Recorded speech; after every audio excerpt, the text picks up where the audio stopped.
Hello students, in this video we'll write down representations of term, whole life, deferred, and endowment insurance in terms of one another.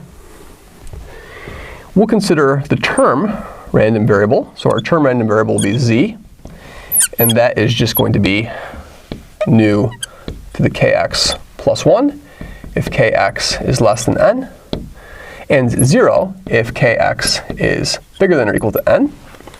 For whole life, we know that there's no restriction. We'll just have nu to the kx plus 1. So for whole life,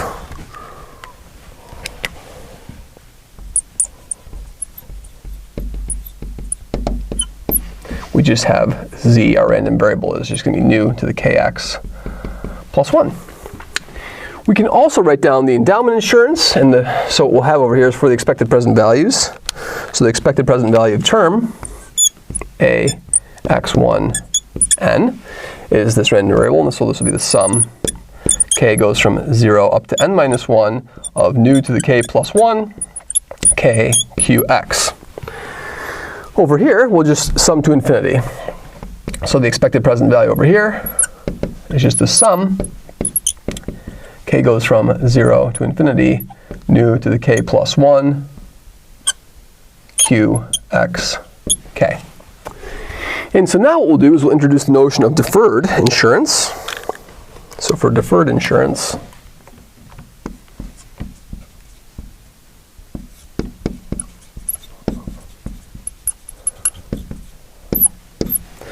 your present value z is 0 if kx is less than n, and nu to the kx plus 1 if kx is bigger than or equal to n.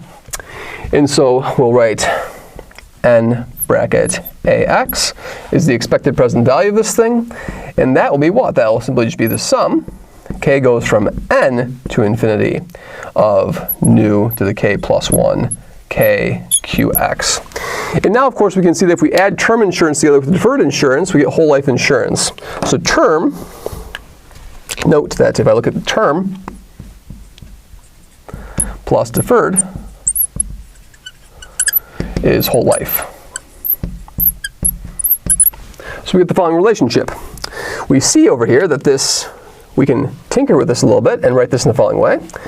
Let's write this over here. So we get one relationship that a x1n plus a x bracket n is equal to ax. That's one relationship we get.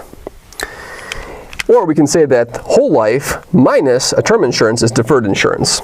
Now we can also get this other representation of a insurance. What will it give us? Well, we can write this, of course, as I'm going to write this as the sum. K goes from n to infinity of nu to the k plus 1. And then we'll write this as pxk,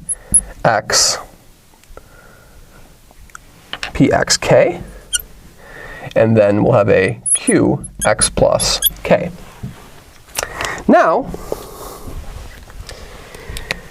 since k is bigger than n, we have that k px is pxn times px plus n, and then I'm going to have a k minus n over here, using the laws of survivorship.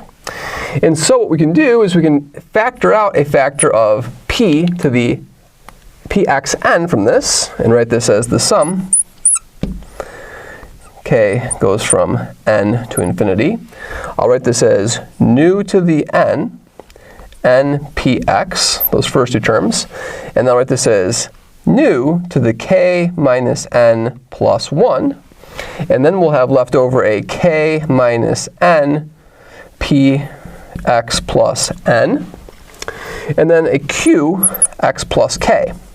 And now we'll shift the index of summation, and we can write this over here as nu to the n px, and then the sum, I'm going to shift that down. I'm going to start at 0 to infinity, so I'm going to subtract n everywhere over here, which means I'll have to add n everywhere over here. So I'm going to have a nu to the k minus n plus 1 plus n. I have to add the n here. There's my plus n.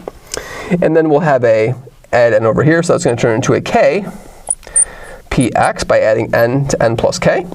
And then I'll have a qx plus k plus n. And so now what we have over here is our age is x plus n. Those negative n and positive n cancel. And so what we see here is that this is exactly a whole life policy for age x plus n. So we've established the following relationship, that n bracket ax is equal to endowment insurance exn, or nu to the n npx, times ax plus n. And so now what we have is we can replace that in this relationship and show that term insurance plus exn ax plus n is equal to ax, which is another representation, a recursion relationship, which tells you that term insurance plus a pure endowment insurance times n, x plus n whole life insurance will give you whole life insurance on age x. So this is a decomposition of whole life insurance into term insurance and a whole life deferred insurance. Thank you very much.